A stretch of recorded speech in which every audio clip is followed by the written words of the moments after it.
EME e Museu do Esporte. Esgrima e esgrima em cadeira de rodas. Esporte, Inclusão e Sustentabilidade, volume 2. Patrícia Vigário, Bianca Gama, Silvio de Cássio Costa Teles, Ana Carolina Carvalho de Souza, João Marcelo Cortá, Grace Souza da Silva e Denise da Silva Ferreira. Sobre um fundo roxo e lilás no canto superior esquerdo se lê EME e Museu do Esporte. Centralizado e em letras brancas o título Esgrima e esgrima em cadeira de rodas. Esporte, Inclusão e Sustentabilidade, volume 2. Abaixo, ilustração de 3 crianças. Um menino de camiseta vermelha de pé sobre um chão de pedra, um menino loiro em uma cadeira de rodas e uma menina negra e de camiseta verde sentada em uma cadeira de frente para o menino loiro. Todos estão sorridentes com espadas e capacetes de esgrima feitos com jornal e coletes feitos com sacolas plásticas. A menina negra está com a espada apontada para o capacete do menino loiro. O menino loiro está com a espada apontada para o colete dela.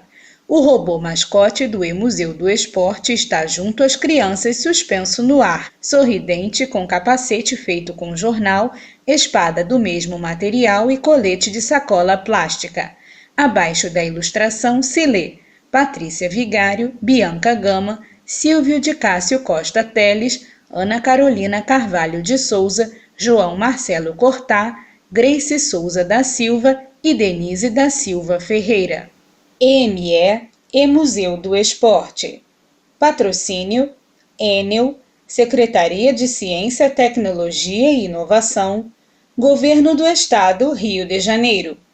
Organização: Gama Assessoria Empresarial, UERJ, Universidade do Estado do Rio de Janeiro, ITECs, Incubadora Tecnológica de Empreendimentos Sociais e Cooperativas Sociais, Instituto Inspiração, UFRJ, Unisuam, PPG-CEE, Programa de Pós-Graduação em Ciências do Exercício e do Esporte, Programa de Pós-Graduação em Desenvolvimento Local, Mestrado e Doutorado, Programa de Pós-Graduação em Educação Física, PPG-EF, UFRJ, GPEE-SC, Grupo de Pesquisa em Escola, Esporte e Cultura. Esgrima e esgrima em cadeira de rodas. Esporte, Inclusão e Sustentabilidade, volume 2. Patrícia Vigário, Bianca Gama, Silvio de Cássio Costa Teles, Ana Carolina Carvalho de Souza, João Marcelo Cortá, Grace Souza da Silva e Denise da Silva Ferreira. Rio de Janeiro, agosto de 2021. Dados internacionais de catalogação na publicação CIP, Câmara Brasileira do Livro, São Paulo, Brasil. Esgrima e esgrima em cadeira de rodas. Livro eletrônico. Esporte, Inclusão e Sustentabilidade, volume 2. Patrícia Vigário, et al. Rio de Janeiro, Gama Assessoria Empresarial 2021. PDF. Outros autores: Bianca Gama, Silvio de Cássio Costa Teles, Ana Carolina Carvalho de Souza, João Marcelo Cortá, Grace Souza da Silva, Denise da Silva Ferreira. Bibliografia: ISBN 978-6599-5711-0-7. 1. Esgrima. 2. Esporte. 3. Inclusão. 4. Sustentabilidade. 1. Gama, Bianca. 2. Teles, Silvio de Cássio Costa. 3. Souza, Ana Carolina Carvalho D. 4. Cortá, João Marcelo. 5. Silva, Grace Souza da. 6. Ferreira, Denise da Silva. 21 76147, CDD 79686. Índices para catálogo sistemático. 1. Esgrima, Artes Marciais, 79686. Aline Graziele Benitez, bibliotecária, CRB 1/3129. Comissão editorial, Ana Mira Gaia, Unesa. Felipe da Silva Triani, Faetec RJ, Unesa, Gabriela Conceição de Souza e FRJ, Lamartine da Costa, UERJ, Luiz Carlos Lira, UFJF, Marinilza Bruno de Carvalho, UERJ, Rodrigo Vilela Elias, SMERJ Faixa, ilustrador Moisés David Moura Estevão Furtado, projeto gráfico e diagramação Evelyn Lauer. Apresentação. A Agenda 2030 da Organização das Nações Unidas, ONU, é um plano de ação que, visando a prosperidade, busca fortalecer a paz mundial, a erradicação da pobreza, impactando diretamente na vida em sociedade, no planeta e nas próximas gerações. Essa agenda, que inclui o Brasil, teve a adesão de mais 192 países. A Agenda 2030 reconhece que a saúde, para ser atingida, necessita de ações que envolvem diversos determinantes sociais que compõem a vida de uma população, como habitação, moradia, salários dignos, segurança, alimentação, educação, dentre outros que são itens essenciais para a promoção da saúde. E não se pode negar que os exercícios físicos estão inseridos nesse contexto. Sendo assim, um estilo de vida ativo e saudável na fase adulta pode ser reflexo do incentivo à prática de exercícios físicos e ao ensino de modalidades esportivas na infância. Os benefícios à saúde das pessoas que possuem um estilo de vida ativo são inúmeros, como a prevenção de doenças, maior facilidade de se locomover e melhora da autoestima, por exemplo. O isolamento social imposto pela pandemia ocasionada pela Covid-19 motivou muitos praticantes de exercícios físicos a se reinventarem, buscando alternativas para continuar se exercitando mesmo diante de tantas medidas restritivas. Esse desafio foi importante também para a crescente de iniciativas criativas que objetivam a prática e o ensino de modalidades esportivas, dentro das residências e até mesmo com utilização de materiais que seriam descartados ou que são considerados de baixo custo, em atenção à condição econômica desfavorecida da maioria dos brasileiros. Essa possibilidade de utilizar materiais reciclados como forma de ensino de modalidade esportiva pode impulsionar muitos ensinamentos, desde o descarte adequado do lixo, reciclagem, redução da geração de resíduo, consciência social, econômica e ambiental, os mesmos presentes nos Objetivos de Desenvolvimento Sustentável, ODS. Essas propostas poderiam ser promovidas pelos professores de educação física nas aulas, por serem alternativas que incentivam a criatividade e a sustentabilidade. No entanto, quando são as únicas opções do professor, lidar com os improvisos constantes para dar suas aulas, essas podem ser iniciativas que objetivam camuflar o desinvestimento e precarização do ensino, e aceitar isso é prejudicial ao processo de ensino e aprendizagem dos estudantes, que tiveram seu direito de uso de materiais didáticos negados. A Agenda 2030 e seus 17 Objetivos de Desenvolvimento Sustentável associados às 169 metas visam, dentre outros itens, incentivar um legado que desenvolva a concretização dos direitos humanos, favorecendo o alcance do empoderamento das mulheres e meninas e a igualdade de gênero. A esgrima pode ser uma ferramenta importante para a discussão e implementação de pautas relevantes dentro de diversas instituições. Sua adaptação à realidade de cada escola, ou mesmo fora dela, viabiliza vivências sobre essa modalidade pouco difundida em nosso país. Por sua prática profissional ocorrer em geral em espaços de elite e com uso de armas brancas para atacar e defender, sendo esses os momentos em que os pontos são marcados, esses materiais podem oferecer risco às crianças, exigindo ainda mais criatividade dos professores quando pretendem ensinar a prática da modalidade. Por isso, existe a possibilidade do ensino desse esporte ser realizado com o uso de materiais reciclados, que simulam a espada e o colete, substituindo esses por jornais e papelões, por exemplo. Uma adaptação para se marcar os pontos feitos seria usar tinta à base de água na ponta da espada, feita de jornal, para marcar o colete feito de papelão adversário e, dessa forma, facilitar a marcação dos pontos. Para praticar a esgrima, os participantes usam máscara de proteção, colete e luvas de couro, e ainda podem usar 3 diferentes equipamentos na hora do combate: a espada, o sabre e o florete, que serão apresentados nas próximas páginas. Nas aulas de educação física, muitas são as lutas que o professor pode estar promovendo com os alunos. São manifestações corporais que permitem a execução de movimentos planejados, com táticas, técnicas e estratégias específicas do combate, que podem imobilizar, desequilibrar, atingir ou excluir o oponente de um espaço delimitado, com ações de ataque e defesa. Sendo assim, além das lutas regionais, podem promover lutas brasileiras como a capoeira, o uca-uca, a luta majoara, entre outras, e também lutas de diversos países do mundo, como o judô, o karatê, aikido, boxe, MMA, sudô, jiu-jitsu, muay thai, chinese boxing, esgrima, kendo ou jogos de oposição como o mini sumô, a luta de polegares, como mencionado pela Base Nacional Comum Curricular.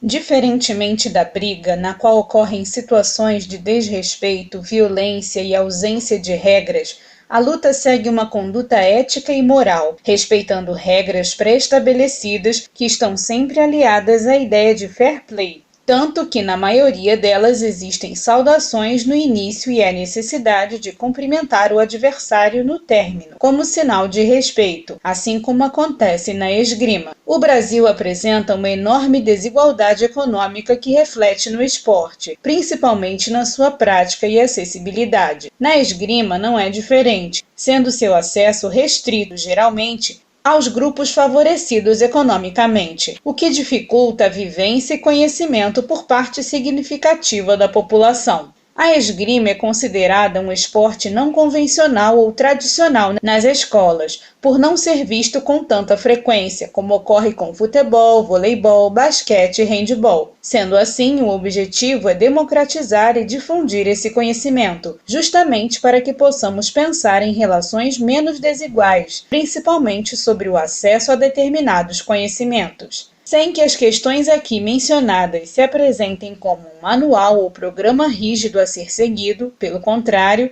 que possam ser refletidos, adaptados, ampliados e ressignificados para diferentes realidades. Além de incentivar a prática esportiva, ressaltando formas de vida sustentável e inclusiva, a coleção E Museu do Esporte visa a divulgar e apresentar alguns esportes que compõem os Jogos Olímpicos e Paralímpicos, incluindo a história, conceitos, regras e biografia de atletas representativos. B. Apresentar possibilidade de atividades lúdicas relacionadas aos esportes que possam ser realizadas em ambiente escolar e residencial, utilizando materiais recicláveis e ou de baixo custo. C. Facilitar o desenvolvimento de habilidades motoras, cognitivas e emocionais. D. Estimular a consciência ambiental, social e econômica por meio do incentivo à reciclagem e à reutilização de materiais. E E. Explorar as múltiplas identidades que constituem a sociedade pluralista.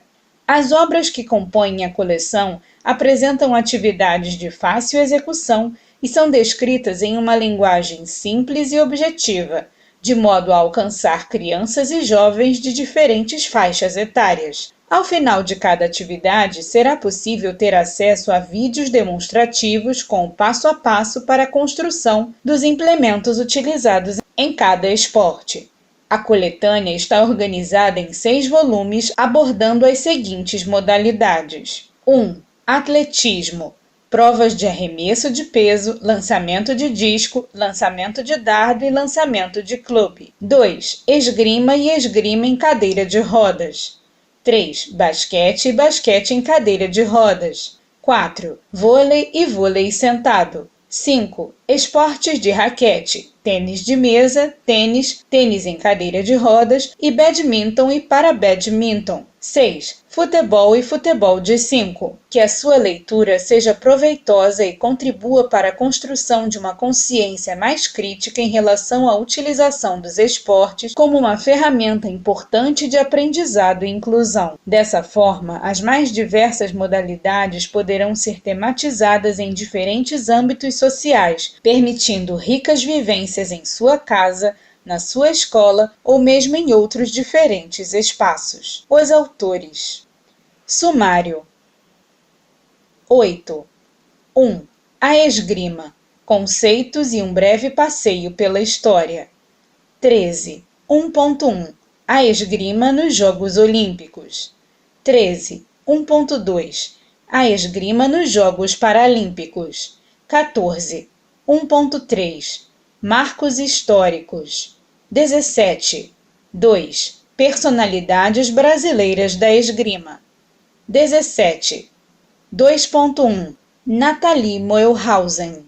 18. 2.2. Ana Beatriz Bulcão. 18. 2.3. Giovanni Guissoni. 19. 3. A esgrima como ferramenta de inclusão social. 19. 3.1. Pessoas com deficiência. 20. 3.2. Mulheres na esgrima. 22. 4. Ensinando a montar. Atividades de esgrima utilizando materiais recicláveis, reutilizáveis e de baixo custo. 23. 4.1. Máscara. 25. 4.2. Colete. 26. 4.3. Florete. 28. 4.4. Espada. 30. 4.5. Sabre. 31. 4.6. Atividades. 33. Bibliografia. 1. A esgrima. Conceitos e um breve passeio pela história.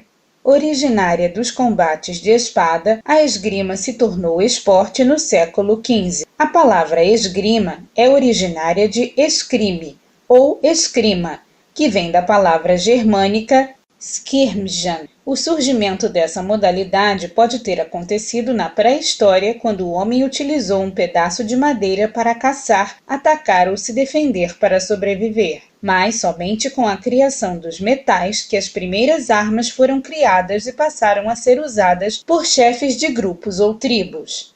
Essas armas brancas passaram a ser menos utilizadas com o surgimento de armas de fogo. Os primeiros relatos da esgrima estão em registros egípcios que apresentam uma esgrima de impacto, percussão, porém, mesmo na pré-história, artefatos podem ter sido utilizados como se fossem espadas, visando ataque e ou defesa. Os gregos usavam também armas parecidas. As armas gregas influenciaram as romanas. No começo, só usavam as armas em guerras, mas, passado algum tempo, passaram a ser usadas pelos gladiadores para entreter o povo. Esse uso de armas foi se modificando. Houve um período em que eram utilizadas com montaria em cavalos. A espada e a cavalaria passaram a dominar os combates, dando origem às armaduras. Esse uso das armas foi sofrendo ainda mais modificações e novas formas de utilização foram criadas. Seu peso reduziu e sua força aumentou. Em outro período, ficaram mais finas e mais fortes na extremidade, que levou ao aumento do uso da ponta. Depois, entre o século XVI e XVIII, as armas estavam maiores e mais pesadas, o que dificultava na hora dos cavaleiros montarem em seus cavalos sem auxílio, dando novos sentidos aos confrontos e guerras da época. Houve um período de proibição de torneios e extinção de lanças, cavalos e espadas nos campos de competição, depois da morte de Henrique II da França, perante a sua própria corte, em que o Papa decidiu pela descontinuação. Com o surgimento das armas de fogo portáteis, as formas de ir à guerra ficaram ainda mais diferentes. Desse modo, as grandes espadas e as armaduras deram lugar a rapier e ao punhal, em lutas muito mais velozes, dando novo olhar para os combates com possibilidade de treino do salto sobre o cavalo, com a redução do peso do armamento. A fabricação de armas, que antes era na Espanha, passou a ser na Itália, onde surgiram as primeiras investigações e documentação sobre a esgrima. Os primeiros tratados falavam sobre a esquiva, a posição de guarda, o golpe à face e também sobre o uso da espada e do punhal para a defesa. Como os instrumentos de combate para essas novas situações sofreram muitas modificações, a lança e o escudo deixaram de ser usados, dando lugar ao uso da espada e da adaga. Em meados do século XVII, houve uma rivalidade esgrimista entre italianos e franceses, sendo os franceses os vencedores na batalha do uso e domínio das espadas. Foi na França que surgiu a primeira escola de esgrima, onde as pistas eram desenhadas no chão, sendo ali criados novos golpes e documentado ainda mais o esporte. Pensaram sobre os golpes de espada e discutiram a respeito da espada e do sabre, refletindo sobre o golpe de ponta da espada e do corte do sabre. Tentaram determinar qual melhor armamento, mas não conseguiram um consenso. Os instrumentos começaram a evoluir, transformando a esgrima e a tornando mais parecida com a dos dias atuais. Foram criadas as luvas, a máscara, os punhais, os coletes para os mestres, além disso, os floretes, armas de treinamento menos pesadas e com golpes não fatais. A era dos mosqueteiros da esgrima francesa fica em alta com Luís XIV. No século XVIII começaram a pensar mais sobre o uso de arma branca, dando início à esgrima moderna. Para evitar ferimento nos olhos, surgiu a Convenção da Esgrima. 2 esgrimistas, por exemplo, não podiam mais atacar ao mesmo tempo. Caso fosse atacado, só podia se defender. Essas convenções incentivaram a criação das regras de sabre e florete. No final do século XVIII, houve a criação da máscara por Lavoisier, que originou em novas formas de treinamento da esgrima nas escolas, sendo que agora sem risco de ferimento nos olhos que estavam protegidos pela máscara. A esgrima foi perdendo seu caráter bélico, dando início a seu caráter esportivo. Tendo sido introduzida nos Jogos Olímpicos de Atenas em 1896 e em 1913, ocorreu o surgimento das regras internacionais da esgrima. Sua inserção no Brasil iniciou no período imperial por interesse de Dom Pedro II. Em 1858 é regulamentada a esgrima para os cursos de infantaria e cavalaria da Escola Militar de Realengo, havendo também a fundação de uma escola de esgrima no Batalhão de Caçadores de São Paulo. Dentre outros acontecimentos importantes para a difusão da modalidade no país, houve a filiação da União Brasileira de Esgrima à Federação Internacional de Esgrima e a primeira participação do Brasil em uma edição dos Jogos Olímpicos de Berlim em 1936 na modalidade. Os instrumentos da esgrima. Cada arma da esgrima possui sua regra, zona de pontuação e forma de toque. Além disso, são divididas em 3 diferentes tipos de armas. O florete. Dizem que essa é a forma mais pura da esgrima, com técnicas elegantes e difíceis. A lâmina do florete é considerada o segundo objeto mais rápido das Olimpíadas, perdendo somente para as balas do tiro ao alvo. Nessa categoria, os golpes só podem ser feitos sobre o tronco do adversário, podendo os toques ocorrerem apenas com a ponta da espada.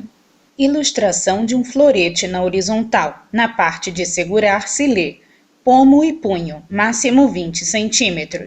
Adiante do punho se lê copo e adiante lâmina, máximo 90 cm. Próximo à ponta da lâmina se lê pressão para toque mais de 500 gramas. Na ilustração há a informação de que o florete tem no máximo 110 centímetros. Ao lado, ilustração de um boneco com capacete branco, colete de cor laranja e com um florete em uma das mãos. A espada. Na categoria esgrima de espada, somente a ponta da espada pode tocar o adversário, mas podendo atingir qualquer parte do corpo e os golpes podem ser dados pelos 2 participantes ao mesmo tempo. Ilustração de uma espada na horizontal. Na parte de segurar se lê pomo, punho, mais de 20 centímetros. Adiante se lê lâmina, máximo 90 centímetros. A espada toda possui 110 centímetros. Próximo à ponta da lâmina se lê Pressão para toque, mais de 750 gramas. Ao lado, ilustração de um boneco com uniforme de esgrima todo na cor laranja e com uma espada em uma das mãos. O sabre. O sabrista, que é o atleta da categoria sabre da esgrima, pode tocar com a ponta ou com a lateral da espada no adversário. Mas as únicas partes do corpo que podem ser tocadas são a cabeça, o tronco e braços. As mãos não podem ser tocadas. Ilustração de um sabre na horizontal. A parte de segurar assemelha-se a um C e nela se lê pomo, punho, copo, máximo 17 centímetros. Adiante se lê lâmina. Abaixo dela, máximo 88 centímetros. O sabre todo tem 105 centímetros. Acima da lâmina e próximo à ponta se lê não necessita de pressão para tocar. Ao lado, boneco com uniforme de esgrima, metade na cor laranja, metade na cor branca e com um sabre em uma das mãos apontado para cima. A pista. São 2 metros de largura e 14 de comprimento. Essa mesma pista é dividida em várias zonas. Uma linha no meio divide a pista em 2 lados de 7 metros cada. Há também 2 linhas de guarda, estando cada uma delas a 2 metros da linha central. Existe a zona signalis, que fica nas extremidades da pista, possui 2 metros de comprimento, sendo esta normalmente de uma cor diferente, que sinaliza aos esgrimistas que eles estão prestes a sair da zona permitida da pista. E depois da zona signalis existe a área de recuo final, que possui cerca de 1,5 a 2 metros. Uniforme. São roupas resistentes que protegem o corpo do atleta de qualquer ferida. A máscara é feita com fios de aço para proteger o rosto e cabeça. As luvas vão até o antebraço. Essa luva se usa na mão que segura a arma. Os tênis são leves para que permitam boa aderência e possibilitem a mudança rápida de direção. E as meias devem ser compridas ao ponto de ficarem por cima do joelho. Os pontos. Antes, marcavam-se os pontos de acordo com os ferimentos no corpo do adversário. Depois, a partida passou a ser decidida por um árbitro e seus auxiliares, e atualmente ainda existem os árbitros, porém sem os auxiliares. Mas ficou mais fácil de saber quem ganhou, pois além de todo o equipamento de proteção ao atleta, os pontos são indicados por 2 lâmpadas no aparelho marcador de toques, um sensor na ponta da arma, uma luz verde que indica os pontos válidos e outra vermelha que indica os toques inválidos, acendendo sempre do lado do atleta que realizou o toque. Toda vez que a luz acende, o ponto é marcado ou não. Em geral, um fio liga o atleta à lâmpada, mas também existe o sistema de pontuação sem fio, que tem a vantagem de não atrapalhar a partida. O surgimento do primeiro aparelho eletrônico de esgrima para arma e espada, que dispensava a antiga votação dos juízes, ocorreu em Berlim nos Jogos Olímpicos de 1936. 1.1. A esgrima nos Jogos Olímpicos. A esgrima está presente desde os primeiros Jogos Olímpicos modernos, realizados em Atenas no ano de 1896. Somente 2 provas foram disputadas, o florete e o sabre. Na edição seguinte, Paris 1900, foi adicionada a 3ª prova, o sabre, além da inclusão de 2 provas com espada. Os Jogos de Paris também ficaram marcados com a primeira medalha conquistada pela América Latina. Aos 16 anos, o cubano Ramon Fronst venceu a prova de espada. As regras internacionais de esgrima surgiram em 1913. As mulheres estrearam nos Jogos ocorridos em Paris no ano de 1924, com a prova de florete. Em Atlanta, 1996, a espada foi adicionada e, posteriormente, o sabre em Atenas, 2004. Em 1936, nos Jogos Olímpicos de Berlim, surgiu o primeiro aparelho elétrico de esgrima para arma de espada, eliminando dessa forma a antiga votação dos juízes sobre a materialidade do toque nessa arma. A esgrima brasileira esteve presente em 12 edições dos Jogos Olímpicos. A primeira foi nos Jogos de 1936 em Berlim. Hilda von Puttkamer foi a primeira atleta feminina a representar o Brasil em 1936. Somente em 2004, com Maria Júlia de Castro Ercout e Elora Hugo Pataro, o Brasil teve a participação de atletas nas provas femininas. Até os Jogos Rio 2016, o Brasil levou 44 atletas, sendo que 10 eram mulheres. A maior potência na modalidade é a Itália. Para se ter uma ideia dos 577 pódios alcançados pelos italianos, 125 foram conquistados na esgrima. A Itália possui 49 ouros, 43 pratas e 33 bronzes. O país que mais se aproxima é a França, com um total de 118 medalhas. 1.2. A esgrima nos Jogos Paralímpicos. Praticada em cadeira de rodas fixadas ao chão em pistas de 4 metros de comprimento por 1,5 de largura, homens e mulheres podem competir. Provas: sabre, florete e espada. São classificados atletas com deficiência física que tenha afetado o movimento de ao menos uma das pernas ou pé. A classificação funcional do atleta é feita considerando principalmente a modalidade de tronco. São 3 classes: A, maior funcionalidade, menor comprometimento; B e C, menor funcionalidade, maior comprometimento.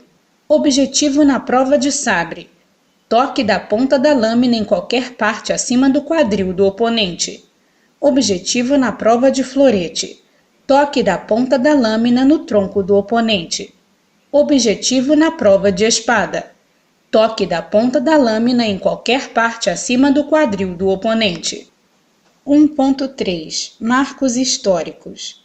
1896. Ocorreram os Jogos Olímpicos de Atenas, primeira versão desse acontecimento esportivo, restaurados na Era Moderna. À frente da iniciativa estava o barão Pierre de Coubertin, conhecido como fundador dos Jogos Olímpicos na Era Moderna, ele próprio um praticante de esgrima. A esgrima foi incluída no programa dos primeiros Jogos, sendo na ocasião competida entre 4 países e 13 atiradores. As armas foram florete e sabre para homens. A espada foi introduzida nos Jogos de 1900 em Paris.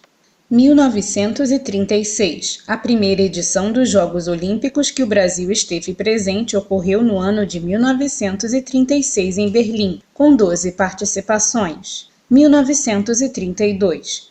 Um dos grandes atletas da história da esgrima foi o húngaro Aladar Jerevich. Ele detém o recorde de atleta que se manteve no topo de uma competição olímpica por mais tempo. Da primeira medalha em Los Angeles, 1932, à última em Roma, 1960, foram 28 anos de diferença. Essa marca poderia ser até maior, pois em 1940 e 1944 os Jogos Olímpicos foram cancelados por causa da Segunda Guerra Mundial. Aladar Jerevich conquistou 10 medalhas em Olimpíadas, 7 ouros, 1 prata e 2 bronzes. 1913. Criação da Federação Internacional de Esgrima, FIE, entidade maior de administração desse esporte em escala mundial. 1924. Esse ano marca a inclusão das mulheres na competição de esgrima dos Jogos Olímpicos com o florete, e somente em 1996 com a espada. O sabre feminino tem feito sua primeira aparição nos campeonatos mundiais a partir de 1998, como demonstração. 1927, data da fundação da União Brasileira de Esgrima, antecessora da atual Confederação Brasileira de Esgrima, CBE, a qual consolidou a participação de entidades e atiradores civis em eventos da modalidade no país, como também serviu inicialmente de apoio aos militares no necessário intercâmbio internacional. 1928. O primeiro campeonato brasileiro foi realizado nesse ano. Nas armas de florete, espada e sabre, somente masculino categoria livre. Nesse período, a esgrima tinha a maioria de seus praticantes nos estados do Rio de Janeiro e São Paulo. 1936. Em 1936, nos Jogos Olímpicos de Berlim, surgiu o primeiro aparelho elétrico de esgrima para a arma de espada. 1952. Em 1952, nos Jogos de Stoke Mandeville, a esgrima em cadeira de rodas foi apresentada como uma adaptação da esgrima convencional. 1960. Entrada da esgrima em cadeira de rodas no Programa Paralímpico em Roma. 2001. O atleta do Clube Atlético Paulistano Renzo Pasquale Zeglio, agresta, conquista a medalha de ouro pan-americana em 3 categorias distintas, fato inédito para a esgrima do país. Campeão pan-americano adulto individual de sabre, campeão pan-americano juvenil até 20 anos individual de sabre, campeão pan-americano cadetes até 17 anos individual de sabre. 2002. Surgimento no estado de São Paulo do primeiro grupo de brasileiros praticantes de esgrima em cadeira de rodas com fins recreacionais. A Associação Brasileira de Desportos em Cadeira de Rodas, Abradecar, órgão reconhecido pela International Wheelchair and Amputee Sports Federation, IWAS, deu início ao mapeamento de informações sobre a modalidade no país, motivada pelo início do interesse competitivo dos praticantes. 2002. Surgimento no estado de São Paulo do primeiro grupo de brasileiros praticantes de esgrima em cadeira de rodas com fins recreacionais. A Associação Brasileira de Desportos em Cadeira de Rodas, Abradecar, órgão reconhecido pela International Wheelchair and Amputee Sports Federation, IWAS, deu início ao mapeamento de informações sobre a modalidade no país, motivada pelo início do interesse competitivo dos praticantes. 2003. Primeira participação de uma delegação brasileira de esgrima em cadeira de rodas em uma competição internacional. Copa do Mundo de Lonato, na Itália. 2012. Conquista da primeira medalha brasileira em Jogos Paralímpicos. Giovanni Guissoni conquistou a medalha de ouro na prova de espada em Londres 2012. 2019. Nathalie Moenhausen conquistou o primeiro ouro para a esgrima brasileira em campeonato mundial. 2. Personalidades brasileiras da esgrima. 2.1. Nathalie Moenhausen. Foto de Nathalie Moenhausen. Ela tem cabelos castanhos, lisos e presos em um rabo de cavalo. Nathalie está com um casaco azul, amarelo e cinza da seleção brasileira. Sorridente, tem uma medalha de bronze nas mãos. Italiana, brasileira naturalizada, teve o incentivo da avó, Dona Marcela, que mora no Rio de Janeiro, para defender a nação brasileira. A campeã do mundo e número 2 do ranking mundial recebeu o Prêmio Brasil Olímpico de 2018 por ser a melhor esgrimista do ano. Foi campeã mundial e europeia na categoria espada. Nos Jogos Pan-Americanos de 2015, conquistou a medalha de bronze. Nos Jogos Olímpicos de Verão de 2016, venceu 3 vezes e foi o melhor desempenho da história da esgrima brasileira em Olimpíadas, igualado alguns dias após por Guilherme Toldo. Além disso, foi vencedora do Campeonato Mundial de Esgrima na Hungria 2019, com medalha de ouro inédita para o Brasil. Em campeonatos mundiais, foi medalhista de ouro na Antália 2009 por equipe, prêmio de bronze em Paris 2010 no individual e bronze na Catânia 2011 por equipe. Em campeonato europeu, foi medalhista de ouro por equipe em Gante 2007, prata em Leipzig 2009 por equipes e bronze no individual Sheffield 2011. Competindo pelo Brasil, foi campeã e medalhista de bronze na categoria individual e por equipe nos Jogos Pan-Americanos em Toronto 2015 e ouro em Budapeste 2019 na categoria individual. O maior resultado dela foi campeã mundial em 2019 na arma-espada.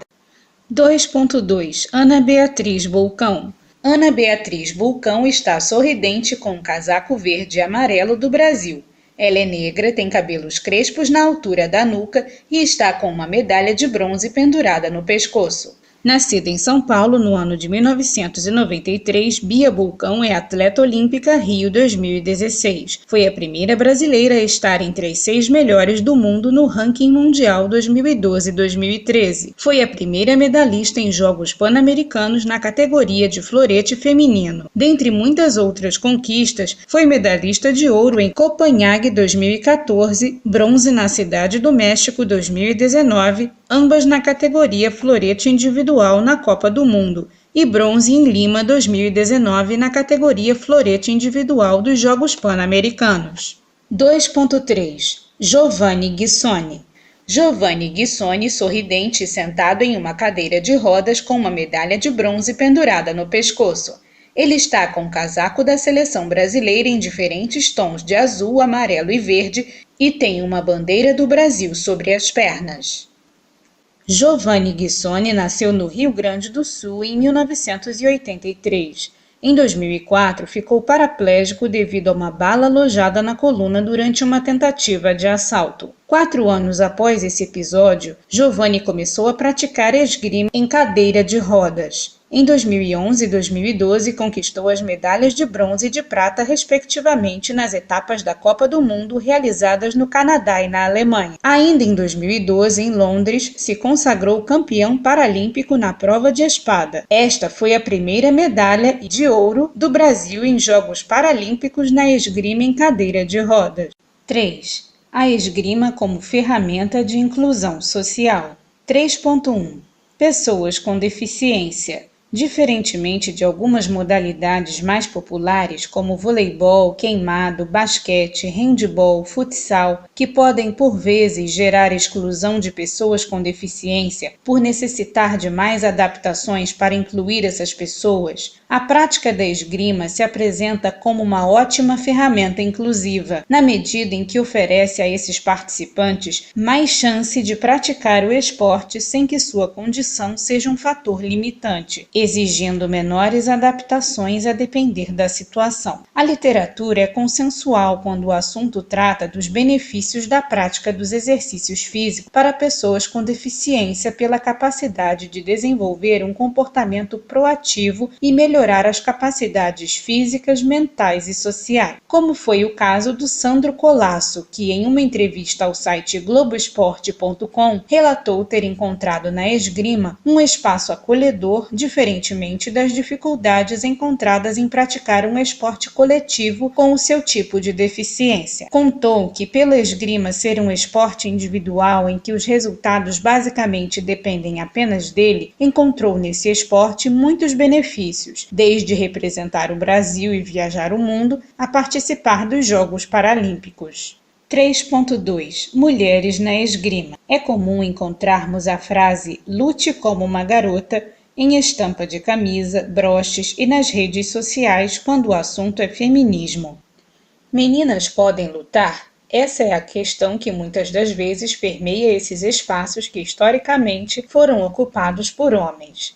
A prática de lutas por mulheres pode ser. Meninas podem lutar? Essa é a questão que muitas das vezes permeia esses espaços que historicamente foram ocupados por homens. A prática de lutas por mulheres pode ser considerada um risco à feminilidade, ou seja, as mulheres que praticam os esportes classificados para os homens são rotuladas de masculinas. No caso da esgrima, além da inserção tardia da mulher, sua inserção não ocorreu de forma integral. Essa modalidade já faz parte das Olimpíadas desde a Era Moderna de 1896, inicialmente praticada apenas por homens nas categorias florete e sabre. 4 anos depois passaram a praticar na categoria espada. Já no caso do esporte feminino, foi permitido apenas em 1992 na categoria florete, depois em 1996 na categoria espada e somente em 2004 com sabre. A desigualdade incidiu também sobre o número de participantes mulheres que representaram o Brasil nas Olimpíadas. De 1936 até Rio 2016, dos 44 atletas que participaram na esgrima, apenas 10 eram mulheres. A primeira participante foi a Hilda von Puttkamer, em 1936, depois a Maria Júlia de Castro Ercoltz e Elora Hugo Pataro, em 2004. Essas questões de gênero estão presentes e recorrentes no cotidiano escolar. Por exemplo, quando dizem que futebol é para meninas, dança para meninas, a cor rosa para menina,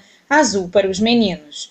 Na educação infantil, quando restringem o uso de boneca apenas para meninas. Pelo esporte também ser uma construção social, evidencia diariamente os conflitos e questões de gêneros, religiosas, étnicas, de classes, de raças e outras. A desigualdade se perpetua na sociedade por meio da repetição e reprodução de preconceitos, que fazem parte dos costumes da sociedade. A separação entre meninos e meninas com brinquedos para um e brinquedos para outro, ou com diferentes oportunidades de acordo com o gênero, também são responsáveis por fortalecer o patriarcado e o machismo. Mas é importante lembrar que a exclusão nem sempre acontece somente por questão de gênero, às vezes por questões ligadas à habilidade motora. A exclusão pode acontecer por considerarem a participante mais fraca e menos habilidosa, mas esse tipo de exclusão pode também acontecer com os meninos, por serem mais novos e considerados mais fracos e maus jogadores, ficando em bancos de reserva ou se em uma atividade com bola, por exemplo, podem receber a bola menos vezes. No caso das meninas, elas precisam compreender que há diferenças em cada pessoa, mas que isso não as torna melhores ou piores. Uma menina deve ser estimulada e incentivada a fazer o que quiser,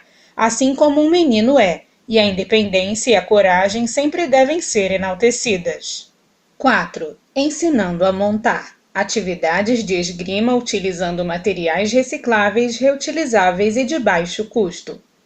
Você se preocupa em como descartar os materiais consumidos? Essa é uma preocupação que deve sempre existir. Para um mundo sustentável, com mais qualidade para todos nós e para as futuras gerações, algumas ações como o reaproveitamento e a reciclagem de materiais são essenciais e devem fazer parte do nosso dia a dia. Se tudo isso acontecer de uma forma lúdica, melhor ainda, não é verdade? A construção de objetos para a prática de esportes como a esgrima, utilizando materiais recicláveis e de baixo custo, pode ser algo muito divertido e prazeroso. Além de contribuir para a preservação do meio ambiente e ter uma atitude positiva para o consumo consciente, um mundo de possibilidades se abre utilizando a criatividade. Basta olharmos o que temos ao redor e dar asas à imaginação.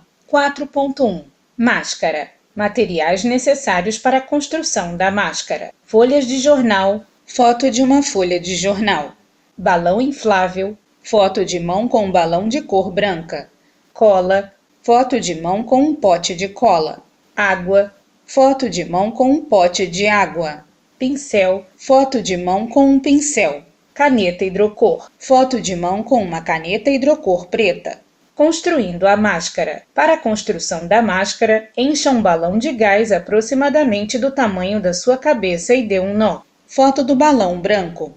Com a caneta hidrocor, faça um desenho que represente a abertura para os olhos, nariz e boca. O balão com o desenho que representa a abertura para olhos, nariz e boca. Linha reta no alto unindo-se a um C. Em seguida, rasgue as folhas de jornal em pequenos pedaços e reserve-os. Jornais picados sobre uma mesa. Faça uma mistura de cola e água na proporção de 1:1, ou seja, uma medida de cola para uma medida de água. Um fundo de garrafa PET com cola dentro. Cole os pedaços de jornal no balão com a mistura de cola e água até cobri-lo por completo. Utilize um pincel.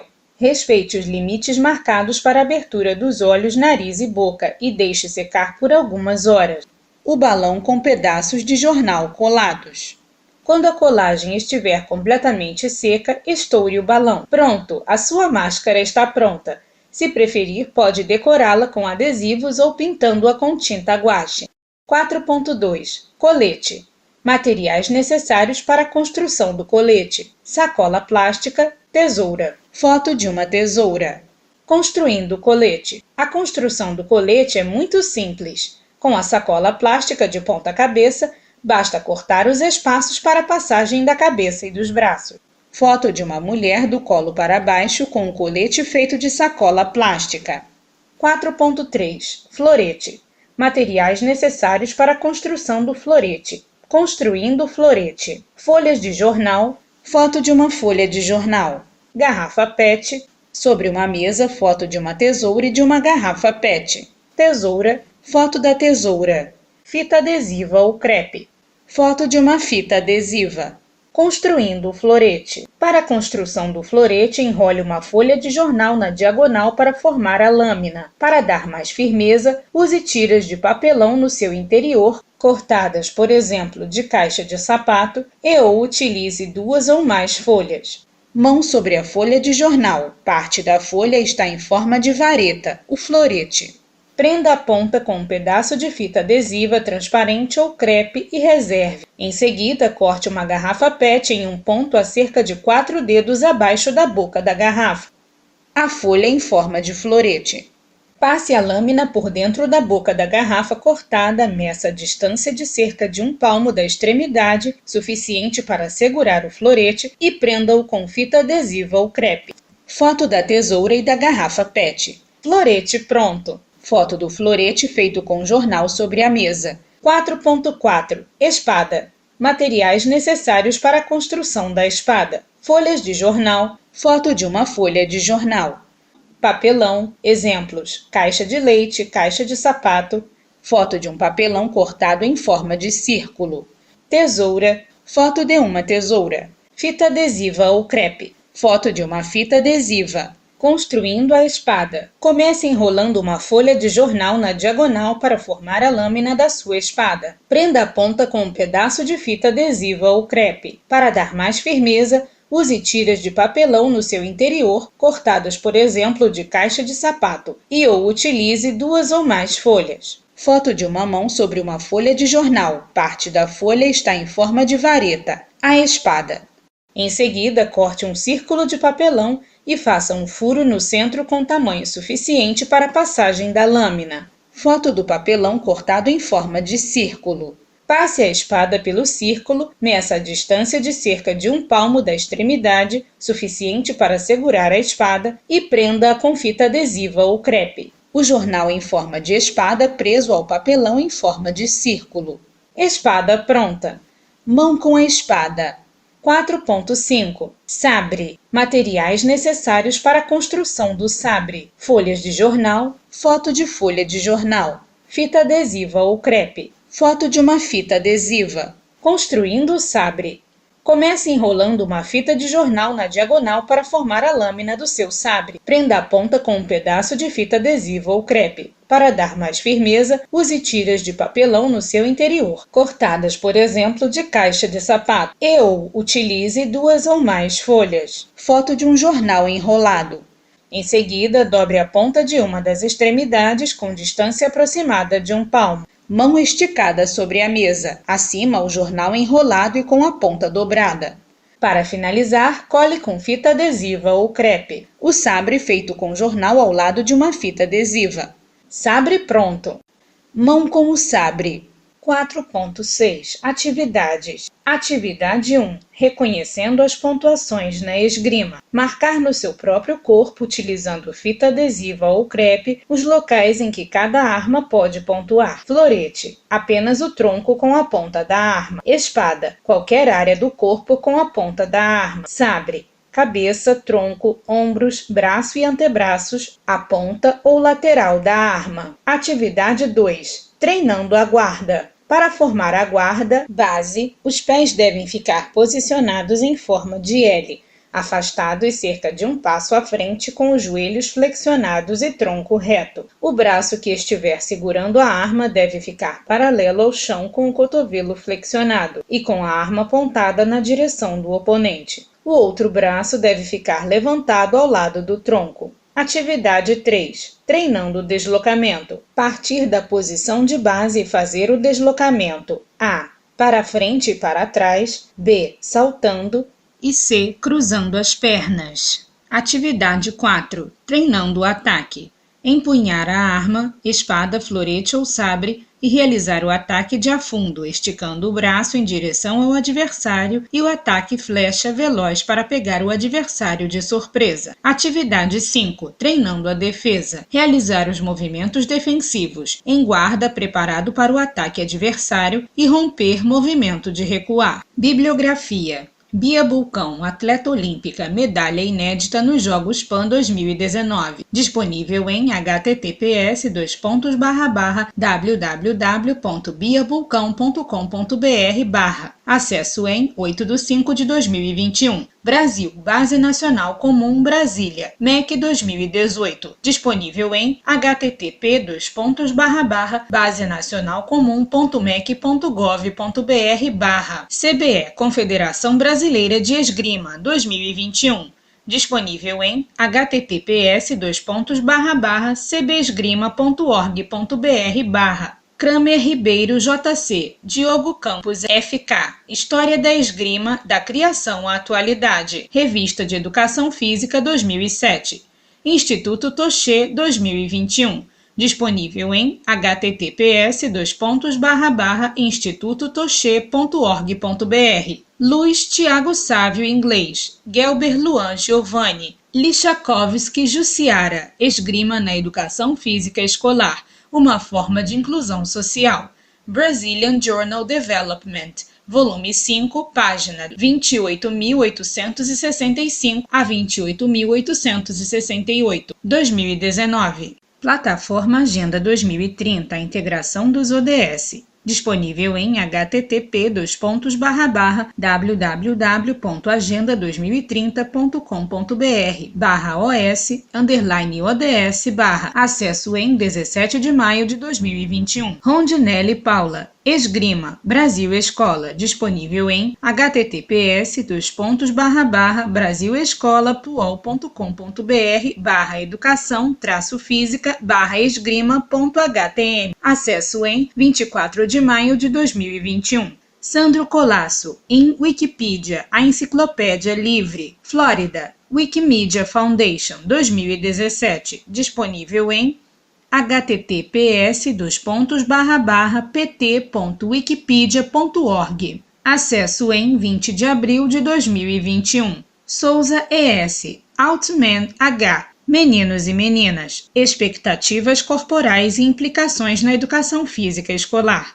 Cadernos SEDES, ano 19, número 48, páginas 52 a 68, 1999. Melo MT, Winkler C. Esporte Paralímpico, São Paulo Ateneu 2012. Coordenadores autores: Doutora Patrícia Vigário. Doutora Patrícia Vigário tem cabelos castanhos escuros, lisos e longos. Ela está sorridente e com uma camisa branca.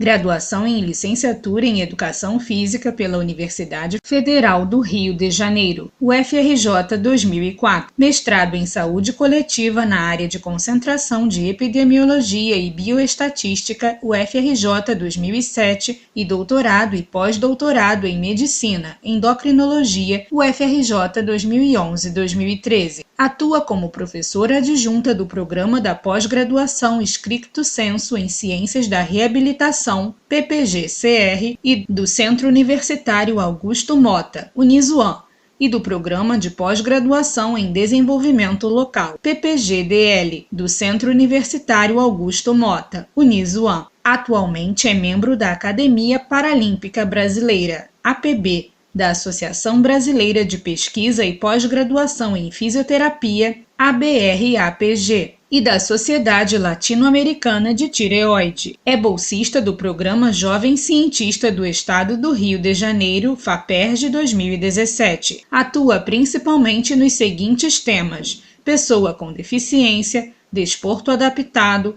avaliação funcional, diabetes, educação inclusiva, inclusão social e sustentabilidade. Link currículo Lattes, http://lattes.cnpq.br/1263-6654-48871342. Doutora Bianca Gama Pena. Doutora Bianca Gama Pena tem os cabelos loiros e está sorridente com um terno branco com detalhes pretos na gola. CEO na Gama Assessoria, gestora e idealizadora do E-Museu do Esporte, gestora de projetos na Diretoria de Inovação da Universidade do Estado do Rio de Janeiro, UERJ, pós-doutoranda em Programa Intelectual e Inovação na Academia de Propriedade Intelectual, Inovação e Desenvolvimento do Instituto Nacional de Propriedade Industrial, INPE, doutorado em Ciências do Exercício e do Esporte, Programa de Pós-Graduação em Ciências do Exercício e do Esporte, Universidade do Estado do Rio de Janeiro, PPG-CEE UERJ, mestrado em Ciências do Exercício e do Esporte, PPG-CEE UERJ, licenciatura plena em Educação Física, Escola de Educação Física e Desportos, Universidade Federal do Rio de Janeiro, EEFD-UFRJ, pesquisadora do Grupo de Estudos Olímpicos da UERJ, membro do Comitê Brasileiro Pierre de Coubertin, membro do Grupo de Estudos Olímpicos, Museologia e Propriedade Intelectual UERJ. Link do portfólio: https://www.biancagamapena.com. Link currículo Lattes. CV: lattes.cnpq.br/2631251683978140. Link do LinkedIn: https://bianca-gama-pena-b141a478. Link do E-Museu do Esporte: www.emuseudoesporte.com.br. Dr. Silvio de Cássio Costa Teles. Dr. Silvio de Cássio Costa Teles tem cabelos castanhos escuros e lisos, está sorridente e com uma camisa polo de cor vinho. Possui graduação em Educação Física pela Universidade do Estado do Rio de Janeiro, 1997. Mestrado e doutorado em Educação Física e Cultura pela Universidade Gama Filho, 2002-2008. Atualmente é professor adjunto da Universidade Federal do Rio de Janeiro e da Universidade do Estado do Rio de Janeiro, onde atua respectivamente no Programa de Pós-Graduação em Educação Física e no Programa de Pós-Graduação em Ciências do Exercício e do Esporte, orientando nos cursos de mestrado e doutorado. Também exerce a função de técnico de polo aquático do Fluminense Futebol Clube. É líder do grupo de pesquisa em Escola, Esporte e Cultura, GPEESC, cadastrado junto ao CNPq. Tem experiência na área de Educação Física, com ênfase nos seguintes temas: natação, polo aquático, história do esporte e da educação física escolar, envelhecimento e políticas públicas. Link currículo Lattes: http://lattes.cnpq.br/9130913958427863. Professores autores: Ana Carolina Carvalho de Souza. Professora Ana Carolina Carvalho de Souza tem cabelos castanhos escuros, está sorridente com uma blusa preta. Especialista em Educação Básica com ênfase em Educação Física Escolar, formada pelo Programa de Pós-Graduação intitulado Curso de Especialização Saberes e Práticas na Educação Básica, CESPEB, da Faculdade de Educação da Universidade Federal do Rio de Janeiro, FE-UFRJ. Licenciada em Educação Física no Instituto de Educação Física e Desportos da Universidade do Estado do Rio de Janeiro, IEFD-UERJ. É professora da disciplina Educação Física no Colégio Pedro II, mestranda do Programa de Pós-Graduação em Educação Física, PPG-EF, na área de concentração e estudos da motricidade humana da Escola de Educação Física e Desportos da Universidade Federal do Rio de Janeiro, EFD-UFRJ, e cursa bacharel em Educação Física no IEFD-UERJ. É membro estudante do Grupo de Pesquisa em Escola, Esporte e Cultura, GPEESC. As ênfases das suas pesquisas são em temas relacionados a Área Psicossociocultural e Pedagógica da Educação Física. Link Currículo Lattes. http://lattes.cnpq.br/83532716233836. João Marcelo Cortá. Professor João Marcelo Cortá tem cabelos pretos e está com uma camisa preta. Licenciatura em Educação Física pela Escola de Educação Física e Desportos da Universidade Federal do Rio de Janeiro, EFD, UFRJ. Bacharelado em Educação Física pela EFD, UFRJ. E pós-graduação em Psicomotricidade pela Universidade Cândido Mendes. Alunas autoras: Grace Souza da Silva. A aluna Grace Souza da Silva é negra, tem cabelos curtos e crespos, usa óculos de grau e está sorridente com uma blusa preta. Aluna do 6º período de graduação em Licenciatura em Educação Física, Centro Universitário Augusto Mota, Unisuam. Aluna de Iniciação Científica do Programa de Pós-Graduação em Desenvolvimento Local do Centro Universitário Augusto Mota, PPGDL, Unisuam. Denise da Silva Ferreira. A aluna Denise da Silva Ferreira tem os cabelos longos e ruivos, usa óculos de grau, está sorridente com uma camiseta de cor cinza. Aluna do 6º período de graduação em Bacharelado em Educação Física, Centro Universitário Augusto Mota, Unisuam. Aluna de Iniciação Científica do Programa de Pós-Graduação em Desenvolvimento Local do Centro Universitário Augusto Mota, PPGDL, Unisuam. 9786599571107. Gama, Assessoria Empresarial. EME e Museu do Esporte. Código de barras ISBN 97865995711-7 9786599571107.